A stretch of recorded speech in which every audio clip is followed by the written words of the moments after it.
yung samahan niyo ni Calvin, na-foresee mo ba yan na aabot sa ganito? Considering na, di ba? Pero alam mo, sobrang saya ako na nagkasama kami dalawa. Sa PBA, nagtitirahan kami dalawa. But ngayon yun, kumbaga sabi nga ni Coach mga team Kurimaw. So nag-combine yun, kailangan mag-combine daw yung energy namin, yung hustle namin sa rebound, sa depensa.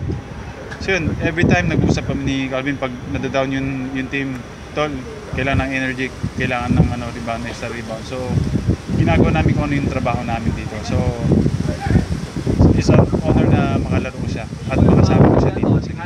Kasi pati sa sapatos parehas kayo. Yung Nike na. Ano, siya gumaya sa akin hindi ako gumaya, siya gumaya sa akin. Okay, bakit? Ba't yan? Na gano'n? Masarap sa paa Siyempre dito, ibang level to, ibang siyempre, bansa yung inahan natin dito. Kailangan namin mag-sanib persa dito, kailangan namin bigyan yung kung ano meron siya, kung ano meron ako, kailangan namin dalhin dito, diba?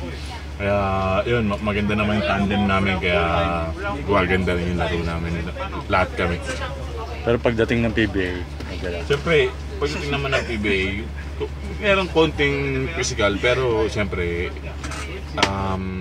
iba-iba ring management ang pinangahawakan natin, kaya siyempre pag laro talaga physical na iba yung laro dito, iba yung laro doon, di ba?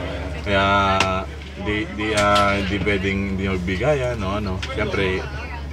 siyempre andun pa rin yan, pero as now, siyempre close kami ngayon na iba yung level dito.